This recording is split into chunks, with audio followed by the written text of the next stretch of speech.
Hi guys, Cynthia here, and today, it is raining, and so I decided to go outside. Well, it's not raining, it's more drizzling. So I decided to, go outside, add some garden tone to the garden so that the rain kind of washes it in.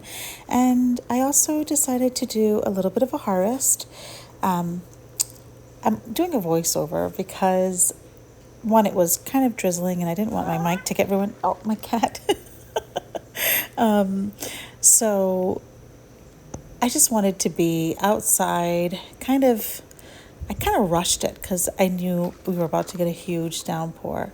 But about once a month, I go around with some garden tone on top of my, every three waterings, feeding with a fertilizer like a liquid one. I also go in with this garden tone.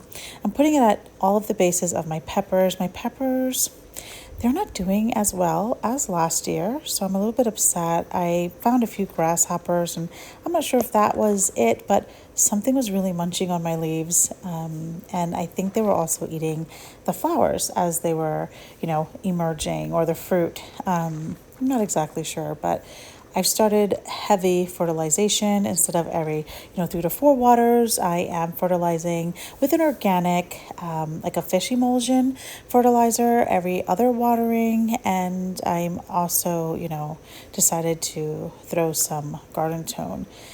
I just want some production. You spend all winter, starting your seeds and caring for them, and all summer fertilizing and watering, and for, a little animal to, I don't know, eat up everything. It's kind of devastating, but today was really relaxing. It was nice to be outside and very peaceful, but I'm just showing you here what I do. I just put it at the base, and I, you know, just scrub it in, kind of like you would normally do. And yes, I do have some straw on the top of the bed, but you can see that the straw is kind of not disappeared, but it does move around, and you know, things happen. As I, said, I do some garden tone every month, and so as I scratch it all in, it kind of just mixes together.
So after adding some fertilizer to my tomatillos, I definitely did not fertilize the tomatoes. They definitely don't need it.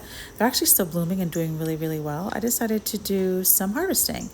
This tomato, I almost called it a pepper, is a Paul Robeson, and look at how beautiful it is. It gets like a red-brown, absolutely delicious. And what I love about this slicer is that it's not so seedy, and it doesn't have like that yucky jelly in the middle. I mean, it does, it's a tomato, right? But it's not so overwhelming or large. So I definitely will grow the Paul Robeson next year. These two other tomatoes, these are my San Marzano and my Tyron, and what I've been doing is putting them in the freezer. And while the summer is going on, or the gardening season is happening, I put all of my tomatoes in the freezer, and I start the processing process in the late fall, when the garden is kind of like over, because I don't want to take away the time in the garden by processing, all of my, fruits and veggies and all the things. So we'll do that together. when the weather starts to turn. But this cucumber is delicious. It is called the unagi, and what's really cool about the cucumber is that it is all female flowers, so it has no male flowers. It doesn't need any kind of pollination, and every single bloom is a cucumber, which I think is quite unique. This I'm very proud of. This is a California Wonder Pepper, and it is the only pepper I got. But I'm hoping because I cut it that maybe I'll get more. We'll see. Fingers crossed. My peppers aren't doing great, so who knows? This cute little pepper. This is called a lilac pepper, and I got the seeds from Emma Gardner. And look how cute it is. I love it so much. I think it's the cutest little pepper. I absolutely love peppers. You can see most of my garden is just like peppers. This is a pimento, and it is a little green. And I probably could have let it sit on the plant to, get red, but I want it to produce more, and I don't want it to waste its energy turning the fruit red and not, blooming and producing more. So this gorgeous pepper, this is a candy cane. I love that the foliage is, that speckly white color, and slightly disappointed because I didn't get that many this year. And last year it was my most productive pepper, but, I'm having pepper problems. So if you guys are afraid to grow eggplants and you don't know if you like eggplants, I suggest that you grow this fairy tale eggplant, because not only is it really pretty, the fruit is gorgeous, the plant itself is really nice, but it's an easier eat, if that makes any sense. I don't like really big eggplants, but I can definitely eat this particular one. That's a lunchbox pepper. Look how cute is that. But the thing with this particular eggplant is that it's got thorns. It is so gnarly. So be very careful with this particular plant. And oh yeah, I don't know if you've noticed, but some of the eggplants were like lighter in color, and I think it was just because they were sun bleached. And something else I wanted to point out about this bed is that my peppers are doing so well in this bed that I think next year I might make this a pepper bed. And I thought maybe they're doing well here because this bed gets a lot less sun. I'm not sure why, but I think I'm going to make this a pepper bed. And then maybe the other garden, like, have some flowers and, like, obviously still some peppers because I love peppers, but not as many over there. I don't know, but I am excited to kind of talk with you guys through what my plans are for next year at the end of the season, and what worked for me and what didn't, and what I'm going to change. And yeah, I'm super stoked. But this is a patio choice tomato. It is a cherry tomato. It's super prolific. Next year, I'm going to do it over a trellis because Steph, this other gardener that I watch on YouTube, did it, and I think it's so cute. But I think I'm going to grow a different type of cherry. I saw this other gardener and I forgot what it was called, but they look like grapes. And I was like, I really love the look of those cherry tomatoes. So who knows, but we'll definitely talk about what seeds I'm going to buy and the plans. And I'm really looking forward to that.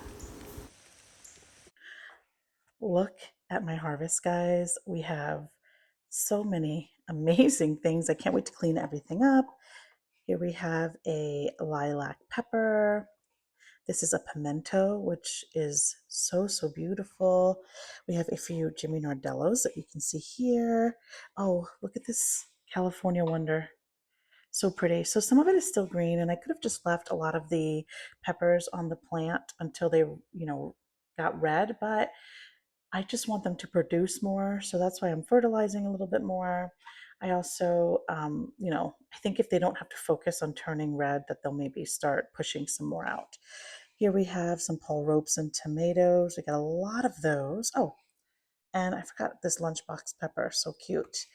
And then a bunch of Romas and so on, and two cucumbers. I'm really, really excited. Oh, and a bunch of eggplants. So what a wonderful harvest today. I'm just excited about it.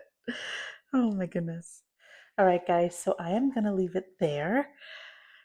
Um, it was a quick video today, quick harvest. It's just pouring rain today, but I wanted to get a lot of this out of the garden, like I said, to make sure that my peppers start producing more. And I didn't want my tomatoes to split. So That is why it was really important that I did this harvest, and I wanted to bring you guys along.